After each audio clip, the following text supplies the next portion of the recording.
Amen. Today we are going to share the word of God. Exactly what the Lord has put on my heart. This week of revival, we are looking at the cost of revival. Week ya revival eno mukama yatuwadde omutwe nti omutango gwa revival. And we have seen servants of God taking us through it from Monday. Kanye tulaba abaweereza ba Katonda b'enjawulo nga bagutuyisaamu okuva ku Monday. And today we are going to see the redigging of our wells. Kati ate olwayo tugenda kutunula ku kye bayita okusima ensulo zaffe. Enzizi zaffe. Amina. Amina. We are going to look at redigging our wells. Okuddamu okuzibukula enzizi zaffe. It takes individual determination kitwala omuntu sekinnoomu to dig a well. Okubanga ozibukule oluzirwo. Yes, take an example of the village wells. Katwale ekyokulabirako ku nzizi ez'omu byalo. Remember, it may not be the whole village digging this well. Kiyinza obutatwalira kyalo kyonna kubanga kizibukula oluzzi. But there are those specific people that will take time and determine to dig wells. Naye waliwo abantu abo ab'enjawulo abajja okutwala ekiseera okubanga bayamba okubanga bazibukula enzizi zino. And these wells will help the whole village. Era ng'enzizi zino zijja kuyamba ekyalo kyonna.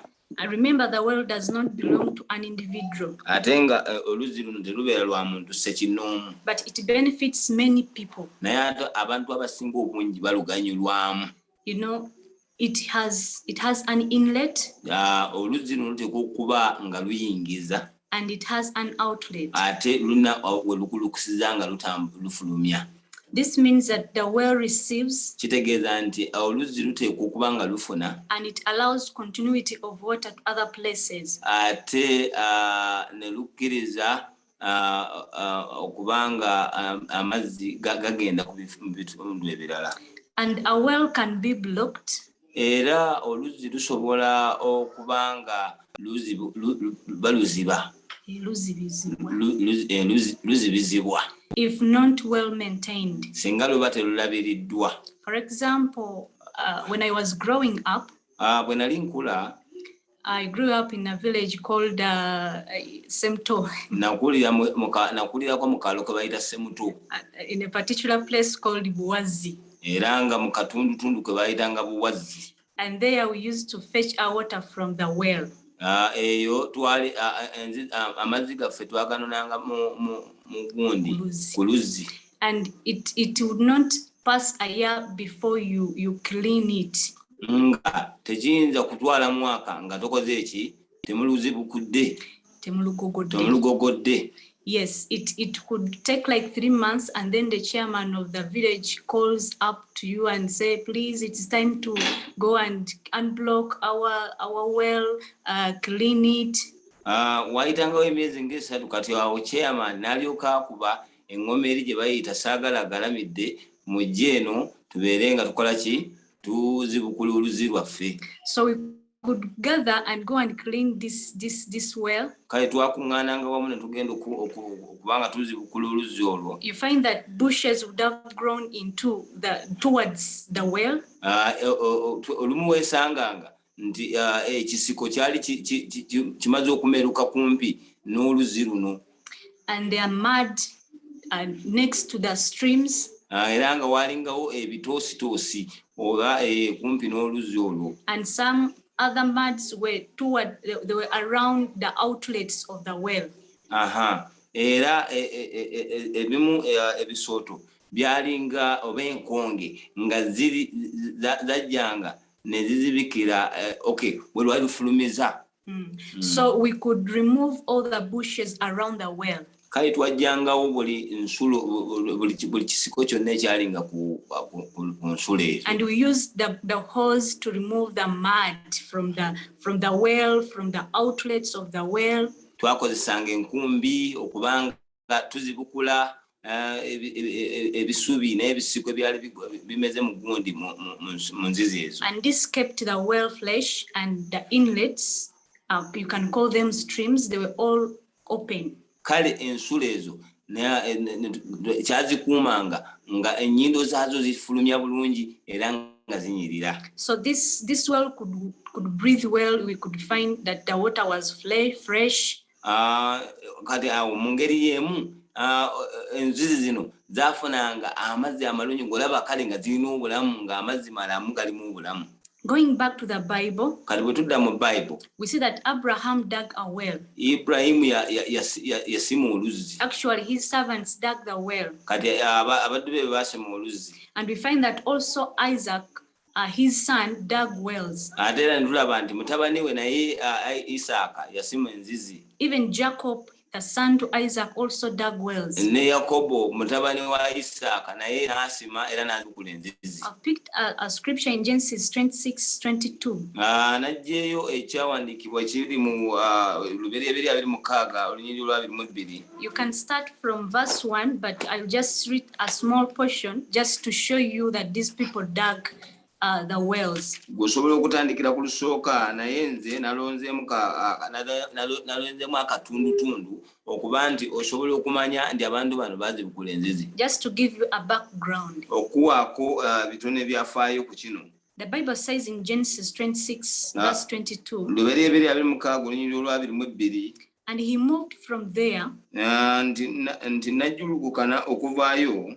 And dug another well. N'asima oluzzi olulala. And they did not quarrel over it. N'olwo ne batwalukaayanira. So he called its name Rehoboth. N'atuuma erinnya lyalwo Lekobosi. Saying, for now the Lord has made room for us. N'ayogera nti kaakano kubanga kaakano Mukama atuganyizza naffe tulyalira mu nsi. And we shall be fruitful in the land. Naffe tulyalira mu nsi. Praise the Lord. Amen. You know, when there is no water, it is very hard to have that feeling that I have life. Waba tewali mazzi kizibu nnyo okuba nti weewulira nti waliwo obulamu. If you've ever moved in the desert, bw'oba wali obaddeko mu ddungu, the first basic need is water. Kyetaago ekikulu ennyo mu ddungu mazzi. And if you lost water when you're in the desert, you just know that you're going to die. Kale buli wonna lwewabulwanga amazzi kyokka ng'oli mu ddungu manya nti oli wakufa. Water is a very important thing in our lives. Kakati enzizi zino kintu kikulu nnyo mu bulamu bwaffe. And we see spiritually that Jesus talking himself as the living water. Nti ate era ne mu by'omwoyo olabira ddala nga Yesu Kristo ate avaayo n'agamba nti nze luzzi olw'amazzi amalamu. A Christian without Christ in him Omukristaayo atalina Kristo mu ye has no life. talina bulamu. Amen. Amiina. If when Isaac dug this well and there was no any quarrel against him, Isaac bw'asima ekigondi oluzzi luno ate n'alaba nga munda mu ye temulimu kukaayana. A quarrel because they were quarreling over these wells that he had dug. Kubanga baali bakaayanira enzizi zino Isaac yali asimye. So when he finally dug this last well and they were like there was no any quarrel over it. Kati bwe yasima luno oluzzi olwasembayo ne watabeerawo kukaayana. He called it Rehoboth. Olwo n'aluyita Lekobosi. Saying that the Lord has made room for us. Ndi Mukama atukubidde ekisenge atuteereddewo mu watwa. And we shall be fruitful in the land. Ndi tunaayalira mu nsi. It is hard to be fruitful without water. Kizibu nnyo okubanga osobola okwala oba okubala ebibala nga tewali mazzi. Because water gives an expansion of your life. Kubanga oluzzi luleeta okubulamu okweyongerayo. I meant water gives an expansion in your life. Obulamu bwongezaayo obulamu amazzi gongezaayo ku bulamu bwo. You know, it cannot be a well unless it has an inlet. Tekisobola kuba luzzi okujjako nga luyingiza okujjako nga lulina luyingiriza amalala. You can call it the source. Oba nga lulina ekifo oba kankiyite ensimu lusimuka. Oba you can call it the streams. Nga lulina streams nga lulina kale emigga emirala ennyindo. Yes. Ensulo. And this is the source. Kaakati eno y'ensulo. And the outlet, it has also to be with the outlet. Ate ng'eteeka okubanga erina weefulumiza. That is the right well. Luba luzzi lulungi. anything that keeps water without the inlet and the outlet, ekintu ekikuuma amazzi nga tekirina nsula ate nga tegafuluma, it is not a well. ekyo tekiba luzzi. That is called a cistern or a container. Ekyo kibanga tanka oba kibanga ekidiba ekiri awo. Yes, and actually in the village where I grew up, kale mu kyalo gye nakulira, we also had something we called a dam. twayingayo n'ebintu bye baayitanga ziddaamu ezo. It was something built and it could allow in water, but it could not allow water out. Daamu baazisimanga ate ne bazizimba naye nga zaafunanga amazzi, naye amazzi ge zaafunanga nga kizibu nnyo okuba nti gafuluma kubanga zaayingizanga buyingiza ne gasigala omwo. So each time the sunlight, we went into that dry season. Buli lwe twagendanga mu sizoni ey'ekyeya. When our well, the other well I talked about, was the water was low and it was not enough. Luli oluzi nayogeddeko nga amazzi matono ate nga tegamala. We could go to this dam. Twagendanga ku daamu ezo. But this dam had mosquitoes in it. Daamu eno yalinga n'ensiri mu yo. And when the frogs fell in it, they could rot in it. Ebikere bwe byagwangamu byo byafanga bufi. We were afraid of finding snakes in it. Nga twatyanga n'okutya nti tuyinza okusangamu emisota. Because it had no outlet. Kubanga tezaalina nsulo zifulumya. And this water was not pure. Ate amazzi gano nga si malungi. It had no life in it. Kubanga amazzi gano tegaalina bulamu mu go. Even when we could bathe it, it was we could scratch it ourselves. Era ne bwe twagakozesanga mu kunaaba nga muli owulira gakusiiwa ne weeyagula. Yes, so a right well should have an inlet and outlet. Kaakati ensulo oba oluzzi olulungi luteekwa okuba nga luyingiza ate nga lufulumya. David says in Psalms 23, Dawudi agamba mu Zabbuli 23 that you anoint my head with oil, nti onfukeko amafuta ku mutwe, and my cup overflows. era ekikompe kyange okiyiwe. We can never overflow Tetusobola kubanga tutuuka ku muyiika unless we have filled up. okuggyako nga tumaze okubooga. A well cannot supply its outlet, Era oluzzi, oluzzi terusobola kubanga lugabira ensulo zaalwo ezifulumya unless its ditch has been filled up. okuggyako nga lw'obuziba bwalwo lumaze okujjula. Praise the Lord. Amiina. To each one of us, Buli ssekinomu ku ffe we ought to first fill our wells twetaaga okujjuza ensulo zaffe before we can allow the outlets. nga tetunnaba kuba na nsulo zifulumya. Praise the Lord. Kama yeebazibwe. Number one, you have to dig your well. Era ekisookerwako oteekwa okusima oluzzi lwo. Digging a well differ depending on the place where someone is. Anti okusima oluzzi luno lusinziira omuntu oli mu kifo ki. Which geographic place are you in? Ekikula ky'ekifo ky'olimu oli mu kikula ki. There are places where it is hard to find streams. Waliwo ebifo nga kizibu nnyo okusanga oluzzi, okusanga ensulo. Yes, and remember these streams are the one that provides to the well.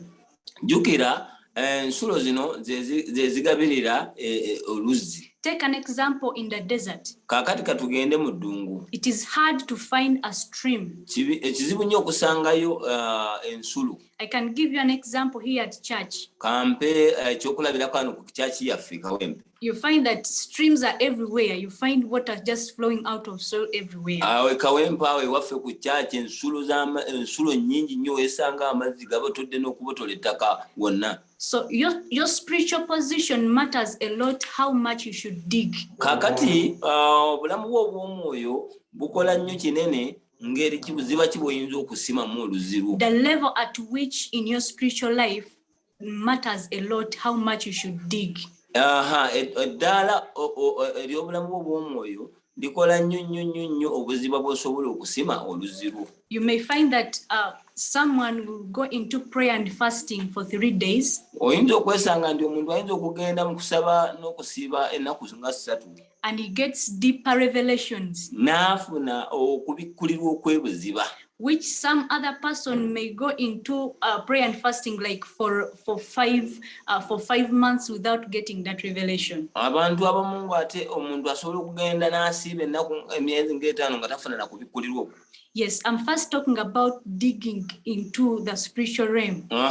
Nsooka okwogera ku ky'okusima mu buziba mu mwoyo. When we dig, we find these wells, these streams. Bwe tusima ne tugenda buziba tusobola okusanga ensulo zino. Yes, you cannot find these streams at a shallow ground. Tosobola kusanga ensulo zino ku ttaka lya waggulu lya kungulu. Unless when you have reached a certain level, a certain dimension in the spirit. Okuggyako nga waliwo eddaala ly'otusseeko mu by'omwoyo. So I cannot tell you that you should dig this much in the spirit. Sobola kugamba nti sima buziba buno mu mwoyo. I cannot tell you that fast 60 days. Sinza kugamba nti oba siiba ennaku 6 or fast 3 days. Oba siiba 3. Because I really don't know the level at which you were in the spiritual. Kubanga nze simanyi ddaala ki kw'otuuse mu by'omwoyo. But what you should do is to dig until you find the source. Naye kyetooka okukola kwe kusima paka lw'otuuka ku nsulo. Yes, you should dig until you find the source. Nti genda buziba paka lw'onaatuuka ku nsulo. You find that pastor can dig up to somewhere like for 3 days, like for 5 days, and he finds his streams. Osobola okulaba nga musumba yasobola okusima oba ennaku 5 oba 3 n'asanga ensulo yo. Then for you go 40 days, but you're still on a dry ground. Gwe n'ogenda ennaku 4 naye era n'osigala nga amazima okyali ku ttaka. It is costly because you should take charge and know which level you are at. Kya muwendo mukko kubanga oteekwa okugira okumanya. You should take charge into digging deep. Oteekwa okubanga otwala ekkatala mu ky'okusima ebuziba. With determination. N'okumalirira. Until you find these streams. Paka lw'osanga ensulo zino. Remember, we are at the cost of revival. Jjukira tuli mu kusasula omutango gwa revival. It does not just happen. Tebeerawo bubeezi. It does not just come. Tejja buzzi. You should dig deep. Osima buziba. The more you dig deep is the more you draw closer to the streams. Gy'okoma okusiba buziba gy'okoma okutuuka ku nsulo. Is the more you come closer to the source. Era gy'okoma okufuna ensulo z'amazzi. Amen. A well cannot supply to the outlet unless its ditch has filled up. Oluzi tesobola kubanga lufulumya amazzi okuggyako nga lumaze okutuuka it has filled up. Okutuuka nga lumaze okubooga ne lujjula. So as you dig deep, kati nga bweyongere buziba, you should make sure you get the source. Oteekwa okukakasa nti otuuse ku nsulo. Yes, and when you get to the source, awo gye gava wennyini, you should stay in the presence until you are filled up. Beera mu kubeerawo kwa Mukama paka ng'ojjudde n'obooga. Because when you have not filled up, kubanga woba tomaze kukujjula, you cannot overflow. Tosobola ate kuba wa muyiika. Praise the Lord. Mukama yeebazibwe. Praise the Lord so much. Mukama yeebazibwe. We have to dig until we find the source of our wells. Tuteekwa okusima paka lwe lunaatuuka ku nsulo z'enzizi zaffe. You should not get tired before you reach your source. Tokoowa paka nga ofunye ensulo yo. Praise the Lord. Amen. For the Bible says in John 7:37. Bible egamba mu Yokaana 7:37. For he that believeth on me, nti oyo anzikiriza, as the scriptures hath said, ng'ebyawandiikibwa bwe bigambye, out of his belly shall flow rivers of living water. Nti okuva mu lubuto lwe munaavangamu ensulo ez'amazzi ag'obulamu. Number 1 is to believe. Ekisookerwako kukkiriza. And what do you believe as the scriptures says? Ng'okkiriza ki? Ng'ebyawandiikibwa bwe bigamba. The Bible says that out of him shall flow rivers of living water. Nti okuva mu ndamu ye mu lubuto mwe munaavanga ensulo ez'amazzi ag'obulamu. Out of his belly, not the outside but inside. Okuva mu ndamu ye si kungulu naye mu ndamu buziba. If I can pose a question, what comes out of you, brother? Singa mba nkubuuzizaayo akabuuzo, owaaye muganda wange, gwe ki ekikuvaamu? When you start to speak, what comes out of your mouth? Bw'otandika okwogera kyekikuvaamu ekikujjula. And if I may ask, what has filled up your heart that has come to the level of overflowing? Bwe mbuuza ensulo z'omutima gwo nga zibooze ekifulumamu. Yes, is it streams of living water? Nsulo z'amazzi malamu. Or the bitter water? Oba amazzi agakaawa. Is it the streams of living water? Nsulo z'amazzi ag'obulamu. Of all those ones which are full of rubbish and stinking like the other one which I talked about, the one which has where you find frogs dead in them. Oba nsulo nga eddamu eri gye mbadde mbanyumizaako yafiirangamu ebikere n'emisota. Yes, I'll ask Pastor Taka to read for me and John chapter 4. Njasaba Pastor Taka ono atusomereko mu Yokaana essuula ey'okuna. You read from verse 6 up to verse 14.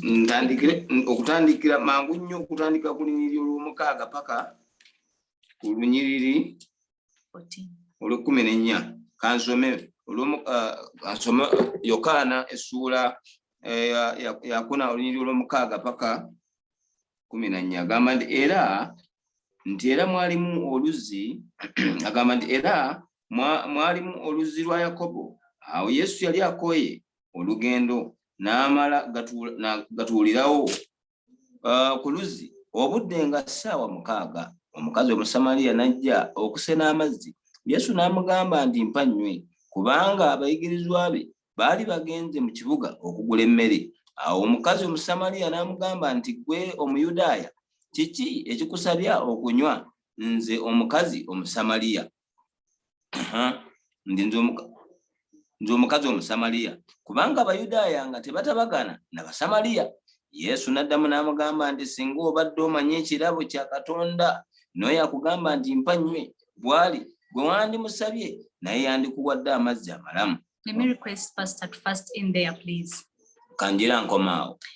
Verse 10, I really wanted to emphasize on this verse. Nabadde njagala okubanga nsisira ku lunyiriri olw'ekkumi. Jesus answered her, Ndi Yesu n'amwanukula. If you knew the gift of God N'amugamba nti singa wali omanyi ekirabo kya Katonda and who it is that asks for you n'oyo akusaba nti mpa nnywe bw'ali, a drink, oyo akusaba ekyokunywa bw'ali, you would have asked him wandibadde omusaba and he would have given you living water. Ye yandikuwadde amazzi amalamu. Therefore, Jesus Christ is the source of the living Ne water. ku lw'ensonga eyo Yesu ye nsulo ey'amazzi amalamu. Only him is the source of the living water. Yesu yekka ye nsulo ey'amazzi amalamu. So each time you bring out things that have no life in them, Buli lw'oleeta ebintu ebitalina bulamu mu byo, that means that there is another source which you fetch water from. kitegeeza nti gwe olinayo ate ensulo endala oba oluzzi olulala lw'osenamu amazzi. There is another source which supplies your well. Nti waliwo ensoosi endala oba ensulo endala egabirira oluzzi lw'amazzi. We should give life to the world, Tuteekwa okuwa obulamu ensi, because that's what is meant to be filled of us. kubanga ekyo kye kiteekwa okuba nga kitujjudde. If we're in Christ, Bwe tuba tuli mu Kristo, we ought to give life because Christ is life. twetaaga okuwa obulamu kubanga Yesu Kristo bulamu. Hallelujah. Haleluya. And verse 14, please just jump because of time. We shall not read from each verse, just go to verse 14. Mbuuke ŋŋendere ddala ku 14. N'agamba naye anywa amazzi ago nze ge ndimuwa, ennyonta terimuluma ddala emirembe gyonna. Naye amazzi ge ndimuwa ganaafuukanga mu ndamu ye ensulo ey'amazzi nga gakulukuta okutuuka ku bulamu obutaggwaawo. Amen. But whoever drinks the water I give Nti buli anywa ku mazzi gano nze ge muwa, will never thirst again. oyo talirumwa nnyonta nate. Indeed, the water I give Kubanga amazzi ago ge ngaba will become in him a spring of water, gajja kufuuka ensulo ey'obulamu, ensulo y'amazzi welling up the eternal life. nga gatutwala mu bulamu obutaggwaawo. The source of our well is Jesus Christ. Nti ensulo y'oluzzi lwaffe ye Yesu Kristo. Praise the Lord. Mukama yebazibwe. This is the source of the living water. Eno y'ensulo y'amazzi ag'obulamu. This life takes away every thirst of sin. nti buli oluzzi luno lumalawo buli nyonta ey'ekibi. Yes, talk about adultery. Yogera ku bwenzi. You may be there and you're like, Pastor, me, I cannot stay without sleeping with girls. Nga bw'oyinza ogamba nti nze sisobola kubeererawo nga sirina muwala nga seebase n'abawala. That means that is the thirsty of the sin. Ekyo kitegeeza nti eyo nnyonta ya kibi. You are thirsty to fornication. Olina ennyonta y'obukaba y'obwenzi. And you're there, you're like, I cannot be there with one wife. Ng'ogamba nti naye nze sisobola kubeera n'akakazi kamu kokka bwe kati. That is the thirsty to adultery. Ekyo kitegeeza nti olina ennyonta y'obukaba. And you're like there, you cannot stay without corrupting money. Ng'ogamba nti nze obutalya ku nguzi nze lazima. And that is your thirst. Ng'eyo ennyonta yo. But if the more you tap into this living water, nti gy'okoma okubanga wennyika mu mazzi gano ag'obulamu. The living water, Jesus Christ, will take away your thirst forever. Amazzi gano ag'obulamu Yesu Kristo gajja kuggyawo ennyonta yo emirembe gyonna. You can say, I cannot stay there without envying someone. Ng'ogamba nti sobola kusigalirawo nga sirina muntu nga siwala nako. I cannot be there without deceiving. Ndisobola kubeererawo nga sirimbye. But Jesus Christ is telling you that he is the life. Naye Yesu Kristo yennyini akugamba nti ye bulamu. He is the source of the living water. Nti yensulo y'amazzi ag'obulamu. Therefore, if you feel you have this kind of thirst, nti bw'owulira nga olina oluyonta luno ennyonta eno, you should tap into the source of this living water. Oteekwa okubanga osima ku luzzi luno olw'amazzi You ag'obulamu. should dig deep until you find this source of living water. Osime buziba paka lw'onaafuna ensulo z'amazzi gano amalamu. Praise the Lord. Mukama yeebaze. When Jesus said to this woman Kati Yesu bwe yagamba omukyalo that whoever drinks of me nti buli anywa ku nze will not thirst again, nti talimwa nnyonta nate. he meant that Yategeeza nti this water takes away the thirst of sin. nti amazzi gano gamalawo ennyonta y'ekibi. Praise the Lord. Yesu yeebaze. This water, Jesus Christ, Amazzi gano nga Yesu Kristo oluzzi luno will take away the thirst of sin. lujja kuggyawo ennyonta y'ekibi. Because now you see that when they continued speaking to one another, Bwe baayongera okwogerezaganya awo, then Jesus asked the woman, who is your husband? Yesu abuuza omukyalo naye owaaye balo y'ani? You can't bring me your husband. Ndeeteraako wano balo. Because she had refused to give Jesus the water from this well of Jacob. Kubanga yali agaanye okuwako Yesu amazzi ag'okunywa okuva mu kitiba kya Yakobo. But Jesus proved this woman that this water is not the life. Naye Yesu ye n'akakasa n'amuwa amazima ag'enkalakalira nti oluzzi luno si lwe luzzi olw'obulamu. But it is Jesus himself that is the life. N'agamba nti naye nze gw'olaba mwene nze luzzi olw'obulamu. So when he brought out what this woman was doing in secret, Kati bwe yagenda buziba n'amuleetera bye yali akola mu kyama, this proved to the woman that surely I need this man and not this water. ne kikakasa omukyalo nti amazima neetaaga omusajja ono wabula si mazzi gano aga Yakobo. Because now if I accept this man, Kubanga singa mba ntutte omukyadde ono ne mukkiriza, I'll not have this thirst to men again. siriddamu nate kubeera na nnyonta eno y'abasajja nate ey'abwenzi.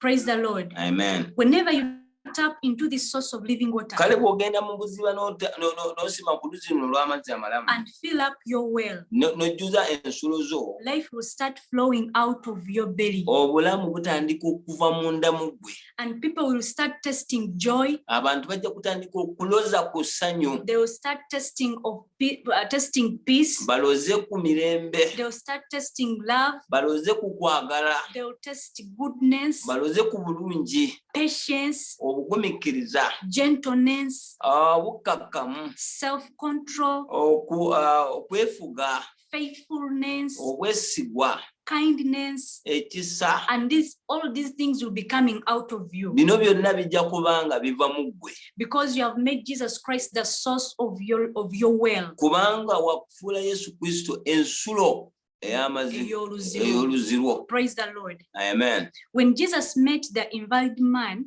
Yesu Kristo bwe yasisinkana omusajja ono ayamala ebbanga ebbanga nga yakonziba, yes, who had spent 37 years at the pool, nga yakamala emyaka 38 ku kidiba, he gave him life yamuwa obulamu because Jesus himself is the life. kubanga Yesu Kristo mwene ye bulamu. Therefore, there was no need for this man again to fall into that pool. Kati nga kiba kyetaagisa musajja ono kugwa ate mu kidiba mu luzzi. Because the life that the angel could bring once in a year in this pool, kubanga obulamu malayika bwe yajjanga n'ateeka mu luzzi luno buli mwaka, had come in physical. ku luno obulamu oluzzi lwali lwejjidde mu buliwo. This life had come in physical. Lwali lwejjidde mu buliwo. Yes, obulamu buno bwali buzze mu buliwo. This time not through the angel into the water. Obulamu buno bwali buzze mu buliwo, omulundi guno nga si malayika yagenda okubuleeta naye nga bwejjidde. So that's why Jesus told this man, do you want to be healed? Yensonga lwaki omusajja ono Yesu yagamba omusajja ono oyagala okuwona, and he gave him life. n'amuwa obulamu. Praise the Lord. Amiina. I'm talking about digging deep Njogera ku ky'okusima ebuziba and finding well for yourself. n'okusisinkana enzizi n'okubanga weesimira oluzzi lw'ogwe mwennyini. Praise the Lord. Amen. We are going to see something, maintaining the spiritual well. Tugenda kubanga tuyogera ku nsonga ey'okubanga tutereeza oba tuddaabiriza oluzzi. We should maintain our spiritual well. Yes. Okuddaabiriza oluzzi lwaffe olw'omwoyo. Praise the Lord. Amiina. Let's look at the cost of digging deep. Katutunule ku katala ery'okusima ery'okugenda ebuziba. Number one, surrendering every heavy weight unto the Lord. Nti okubanga tuwaayo buli ekizitowa eri Katonda. Surrendering every heavy weight unto God. Nga byonna ebizitowa tubikwasa Katonda, tubiwanika ne tubimuwa. When we read in Matthew 11:28, Matayo 11:28 bwe tusomayo, the Bible says, Bayibuli egamba, come to me all who are weary and burdened, nti mujje gye ndi mwenna abakooye era abazitoowereddwa, and I'll give you rest. nange nnaabawa ekiwummulo. Verse 29, 29, take my yoke upon you ndi mwetikka ekikoligo kyange, and learn from me, muyigire ku nze, and learn from me, muyigire ku nze, for I am gentle and humble in heart, kubanga nze ndi mukkakkamu era omwetoowaze ku mutima, and you will find rest for your souls. kale munaafuna ekiwummulo ku mmeeme zammwe. Verse 30 says, Olwasatu lugamba for my yoke is easy nti kubanga ekikoligo kyange kiwewuka, and my burden is light. era n'omugugu gwange teguzitowa.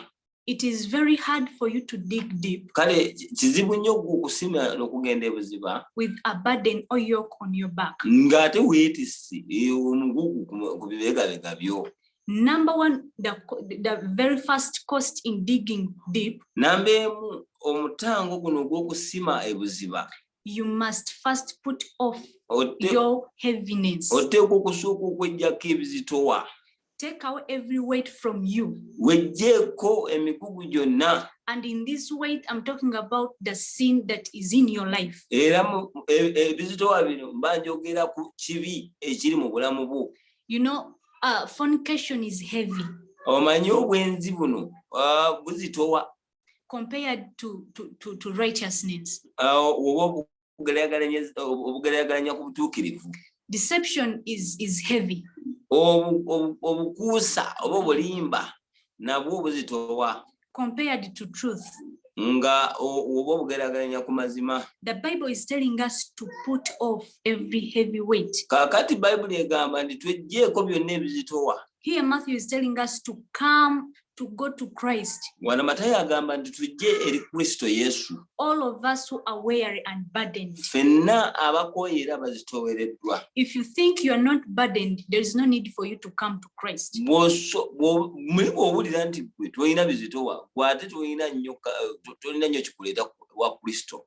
Yes, Christ is calling up unto all those ones who have burdens. Kubanga Kristo ayita abo bonna abalina ebizitowa. And he's telling us is the one who is going to bring freedom in our lives. Era ng'agamba nti yagenda okuleeta emirembe mu bulamu bwaffe. Praise the Lord. Mukama waffe. He has said in verse 30 that my yoke is easy. Kati ate agamba ku nnyo lwasatu nti ekikoligo kyange kiwewuka. And my burden is light. Nti n'omugugu gwange teguzitowa. So if you are to dig deep, kati bwe tuba tulibaako sima buziba and tap into the source of our wells, okubanga tusobole okutuuka ku nsulo za nzizi zaffe, we should put off every weight. Buli kizitowa kyonna tuteeka okukyetikkula. I've given you an example of weights. Nabawadde ekyokulabirako nga ekyabizitowa. Unforgiveness. Oba obutasonyiwa. You know, you can be with a burden in your heart. Omuntu oyinza okubeera n'omugugu ku mutima gwo. You put that person on your heart. Oddira omuntu oyo n'omuteeka ku mutima. You are envious. N'obeerawo oba n'omuwalana. Those burdens are too heavy. Emigugu egyo gizitowa okufa obufi. They cannot allow you to dig deep. Tezisobola kusobozesa kusima buziba. You cannot dig at any minute. Tosobola kusima newankubadde eddakiika emu. Even a single day you cannot. Newankubadde olunaku olumu tosobola. So what you have to do is to first put off those weights. Kaakati ky'oteeka okukola kwe kusooka okweggyako ebizitowa ebyo. This will help you to dig with that freedom and easiness. Kale ekyo kisobola okuyamba okusima n'emirembe egyo n'okwanguyirwa. The next point kati point ey'okubiri is sitting under the teaching of our spiritual fathers. Nti okutuula wansi w'okuyigiriza kw'abakitaffe ab'omu mwoyo. In this revival, mu revival eno we should be very careful tuteekwa okuba nnyo beegendereza about the spirit of bastardness, ku myoyo gino egy'abaana abatalina bakitaabwe. where children are fatherless. Abaana nga tebalina bakitaabwe. I mean the spiritual fatherlessness. Ngamba abazadde ab'omwoyo kubanga tebaba kyabalina. These children are very rebellious. Abaana bano baba bagyemu. They have no fatherly covering. Tebalinaako kubikkibwako kwa bakitaabwe. They hate correction. Era nga bakyawa okuwabulibwa. So we should be very keen Tuteekwa okubeera abeegendereza. to sit under our spiritual fathers. Tusobole okuba nga tutula wansi w'emikono okuyigiriza kw'abakitaffe ab'omwoyo. Praise the Lord. Amiina. At this, in this era where we are in, Mu mulembe guno gwe tulimu, this time of revival, ekiseera kino ekya revival, many people are coming out with what God is telling them to do. abantu abasinga obungi bavaayo nga balaga Katonda ky'abagambye okukola. But remember, Moses was called with fire, Naye jjukira Musa baamuyita mu muliro, but they did not send him with fire. naye tebasooka kumutuma na muliro. Praise the Lord. Amiina. Because when he was being called at the mountain, he saw the burning bush. Bwe baamuyita ku lusozi yalaba ekisaka ekyaka omuliro. But when he was sent out, he did not go with that burning bush everywhere he went. Nti bwe yagenda na kisaka ekyo nga kyakutte nga kyaka omuliro bwonna gye yagenda. So I'm telling you, I and you need direction. Gwe nange twetaaga okulungamizibwa. We need covering of our spiritual fathers. Twetaaga okubikkibwako kw'abakitaffe ab'omwoyo. It is a cost because it is very hard for someone who is used to serving everywhere. Nagwo mutango nno gwa kusasula mu revival eno naddala eri omuntu amanyidde okuweereza wano ne wali. He is used to going from pulpit to pulpit. Omuntu ng'ova ku kituuti kino n'ogenda ku kirala bakuyita wano ne bakuzza ne wali. From seminar to seminar. Ova mu semina n'odda mu semina. And now you're told to sit under your spiritual father. Kati ku luno nga bali kugamba nti wayituulako kokko wansi w'abakitaabo. It is a cost. Nagwo muwendo mu revival eno. But if you're going to go through this revival smoothly, naye oba oli wakuyita mu revival eno mu ngeri y'amaanyi n'obuwanguzi. we should put in our minds that we need our spiritual fathers to speak into our lives. Tukiteeke mu ndowooza nti twetaaga bakitaffe ab'omwoyo okwogerako mu bulamu bwaffe. When we look at, when we read in Luke 10:39, Bwe tulaba mu Luka essula 10:39, I'm going to go up to 42. nja kutuuka paka ku 42. And she said, and she had a sister called Mary. Just read it. Okay, yalina muganda we bayita Mary, Mariamu, which also sat at Jesus' feet ayatuulanga wansi w'ebigere bya Mukama waffe Yesu, and heard his word. n'awuliriza ekigambo kye. Verse 40. Olwana.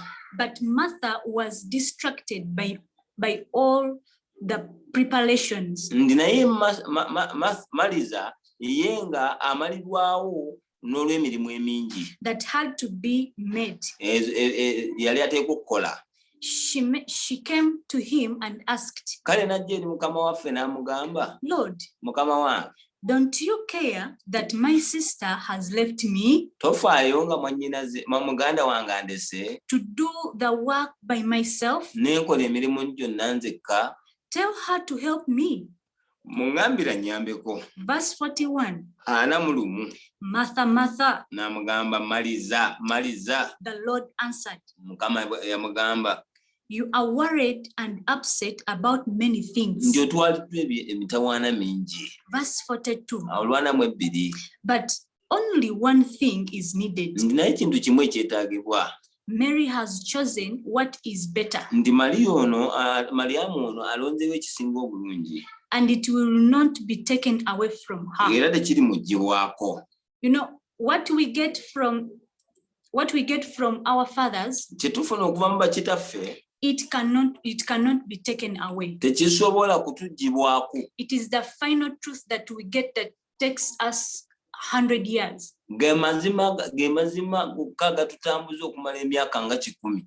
You know, Martha was busy preparing things for Jesus Christ. Maliza ye yali ateekateeka byakulya ne byakunywa bya mukama waffe Yesu. But Mary chose to sit at the feet of Jesus Christ. Mariamu ye n'asalawo okutuula ku bigere bya mukama waffe Yesu. He decided to sit at the source of his well. N'asalawo okutuula ku nsulo y'oluzzi lwe. I'm telling you, my brother, my sister. Muganda wange mwannyinaze nkubuulira. If you are to go through this revival, bw'oba oli wakuyita mu eno revival, you should put in mind that you need your father. Teeka mu ndowooza nti weetaaga bakitaawo. Praise the Lord. Amiina. People have been taken by ministry. Abantu abamu baliriddwa obuweereza bwabwe. They have been taken up by work. Abamu batwaliddwa emirimu gyabwe. They have even failed to have time with their spiritual fathers. Tebalina budde bwa kutuulako ne bakitaabwe ab'omu. And they have started things that have no direction. Ne bakola ebintu nga tebinaakulungamizibwa. They have done things that don't reflect Christ in them. Ne bakola ebintu nga tebisobola kwoleka mukama waffe Yesu. Due to lack of sitting under. Olw'okubulwa akadde akotuula wansi w'ebigere bya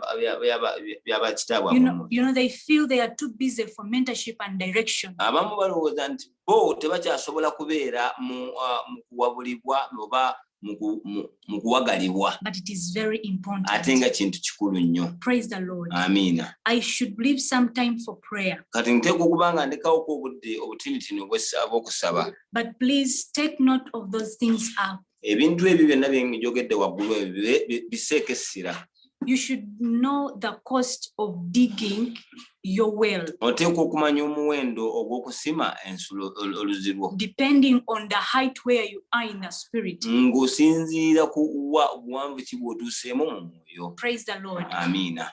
I'll just conclude like that. Nja kubanga kimaliriza nkiwunzika bwe ntyo. Because we need some time for prayer. Kubanga twetaagayo obudde obw'okusaba. God bless you. Mukama awe nnyo omukisa. Back to you, Pastor. Musumba Bukenya. Thank you so much, Pastor Maureen.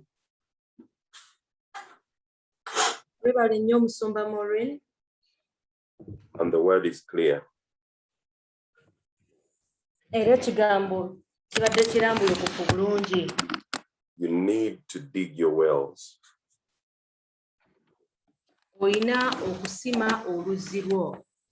And the well needs to have a source and an outlet.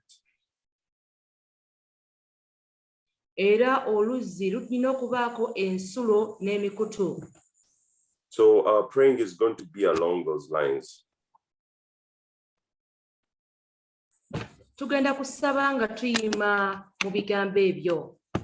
She also said that burdens do not allow you to dig deep. Era tugambye nti emigugu tegiyinza kuganya gwe kusima luzzi lwa buziba. So I don't know what burdens you're carrying. Simanyi mugugu ki gwe gwe weetisse. But your inlet is being affected because of the burdens that you're carrying. Naye ensibuko yo oba ensulo yo eyina obuzibu olw'emigugu gwe gye weetisse. So tonight you need to lay down some burdens. Olwaleero tulina okuteeka wansi emigugu egimu.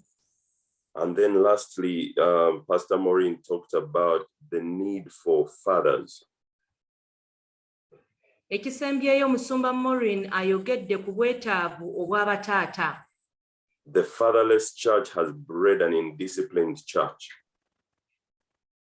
Ekkanisa etaliiko kitawaayo eba kkanisa etaliimu mpisa.